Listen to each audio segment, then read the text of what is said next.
मोहतरम सामीन सलाम अलैकुम। आज हम सूरह अल बकरा आयत नंबर 24 से आगाज करेंगे। मैं उम्मीद करता हूँ कि आप इसे गौर से सुनेंगे और अपनी जिंदगी को कुरान के मुताबिक गुजारने की कोशिश करेंगे, क्योंकि कुरान अल्लाह ताला की तरफ से नाजिल करदा इंसानों के लिए एक मुकम्मल ज़ाब्ता हयात है। इसमें जिंदगी गुजारने के तरीके हैं, इसमें कामयाब होने के तरीके हैं। नाजरीन, कुरान को समझने के लिए सबसे पहले इस बात के ऊपर ईमान लाना पड़ेगा कि मुत्तकीन बनने के लिए हदायत सिर्फ और सिर्फ इस किताब में है, और इसके अलावा जितनी भी बैरूनी किताबें हैं उनको गुमराह कुन करार देना पड़ेगा, उनको गुमराह किताबें मानना पड़ेगा, उनको गुमराही फैलाने वाली किताबें मानना पड़ेगा। उन किताबों को फॉलो करके लोग फिरकों में बंट जाते हैं, ग्रोहों में बंट जाते हैं, एक दूसरे के दुश्मन हो जाते हैं, एक दूसरे के ऊपर काफिर और मुशरिक के फतवे लगाते हैं। लिहाजा अगर आपने इस किताब को पढ़ना है हदायत के लिए, इसके ऊपर ईमान लाए हैं आप और इससे आप नसीहत हासिल करना चाहते हैं, तो फिर इसके अलावा जितनी भी इंसानों की लिखी किताबें हैं उनको गुमराह कुन किताबें करार देना पड़ेगा, फिर आपको इस किताब की समझ आएगी।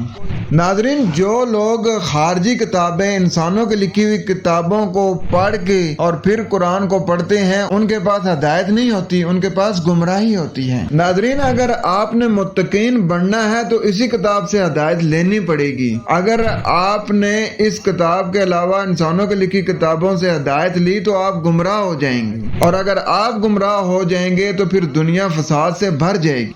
नाजरीन, आज हम सूरह अल बकरा आयत नंबर 24 पढ़ेंगे। मैं उम्मीद करता हूँ कि आप इसे गौर से सुनेंगे और अपनी जिंदगी को कुरान के मुताबिक गुजारने की कोशिश करेंगे। नाजरीन, इससे पहले कि हम आयत नंबर 24 पढ़ें, जल्दी से आयत नंबर 23 के ऊपर एक नजर डाल लेते हैं कि पिछली आयत में हमने क्या पढ़ा था। पिछली आयत में हमने पढ़ा था कि अगर तुम किसी नफ्सियाती उलझन में हो कि जो हमने अपने ताबेदार पर नाजिल किया है, यानी जो कवानीन, जो ज़ाब्ते हमने अपने ताबेदार पर नाजिल किए हैं, अगर उन ज़ाब्तों को समझने में या उनको फॉलो करने में तुम किसी नफ्सियाती उलझन में हो तो तुम भी उन जैसे कोई ज़ाब्ते बनाकर ले आओ और अपने साथ स्कॉलर और मुशाहिदा करने वालों को भी साथ मिला लो, अगर तुम सच्चे हो तो। शुरू करते हैं सूरह अल बकरा आयत नंबर 24। बिस्मिल्लाहिर्रहमानिर्रहीम। पहचान अल्लाह की जो नरमी करने वाला, मेहरबानी करने वाले से ही इत्मीनान है। फ़इल्लम तफ़अलू वलन तफ़अलू, बस अगर नहीं तुम ये फेल करते, वलन तफ़अलू और हरगिज तुम ये फेल नहीं कर सकते, फत्तकुन्नार, बस बचो तुम खास जलने से,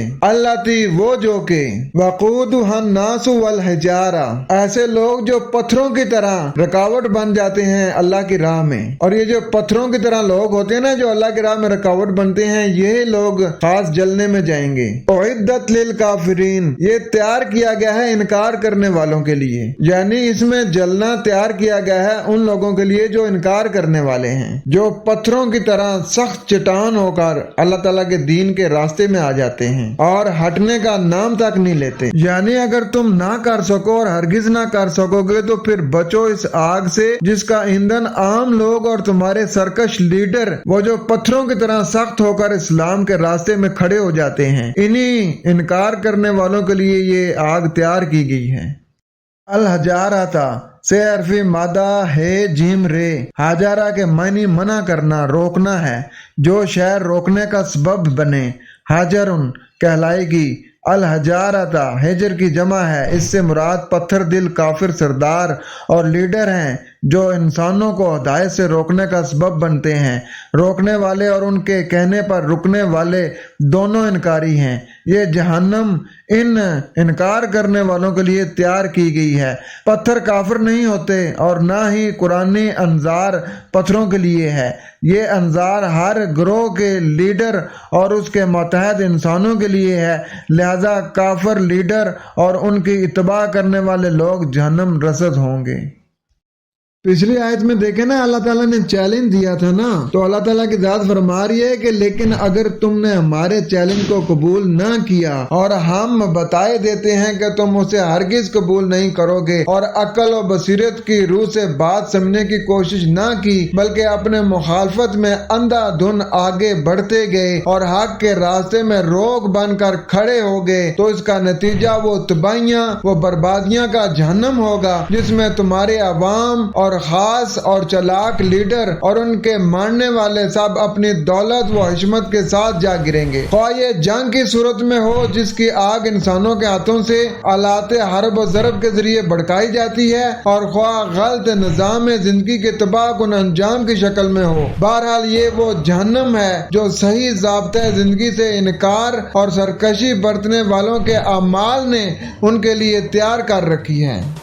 تو اس آیت کا رواں ترجمہ یہ بنے گا کہ بس اگر تم یہ فعل نہیں کرو گے اور تم ہرگز یہ فعل نہیں کرو گے، بس تم اس خاص جلنے سے بچو۔ یعنی اللہ تعالیٰ کا قانون مکافات ایسا ہے کہ اگر آپ اللہ تعالیٰ کے جو قوانین، جو پیمانے ہیں، ان کے مطابق جب آپ اپنی زندگی گزارتے ہیں تو پھر آپ کے راستے میں کوئی پریشانی، کوئی مصیبت، کچھ بھی نہیں آتا۔ لیکن جب آپ اللہ تعالیٰ کی حدودوں کو تجاوز کرتے ہیں، تلک حدود اللہ، جب اللہ تعالیٰ کی جو حدود ہیں ان کو تجاوز کر کے سرکشی والی روش اختیار کی جاتی ہے، تو وہ جو سرکشی والی روش ہے نا، وہ ایک نتیجہ مرتب کرتا ہے۔ جس طرح سینکھیے میں اللہ تعالیٰ نے موت رکھی ہوئی ہے، اگر آپ سینکھیاں کھائیں گے تو آپ اس کا نتیجہ یہ ہوگا کہ آپ کی موت واقع ہو جائے گی۔ تو اسی طریقے سے جو لوگ اللہ تعالیٰ کے قوانین اور ضابطوں میں رکاوٹ بنتے ہیں، پتھروں کی طرح سامنے دیوار بن کے کھڑے ہو جاتے ہیں اور اللہ تعالیٰ کے ضابطوں کو سائڈ پہ کر دیتے ہیں اور اپنے خود ساختہ جو ضابطے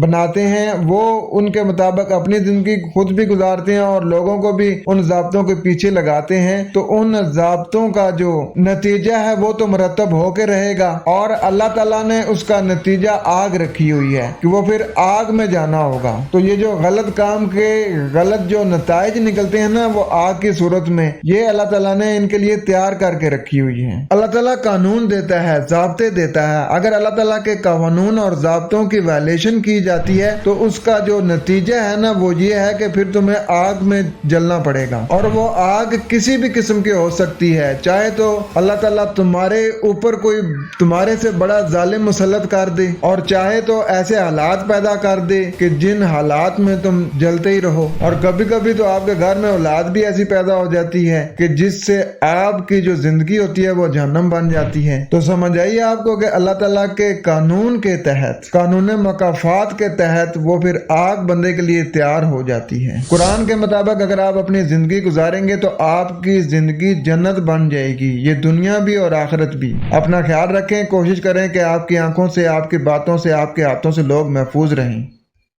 والسلام۔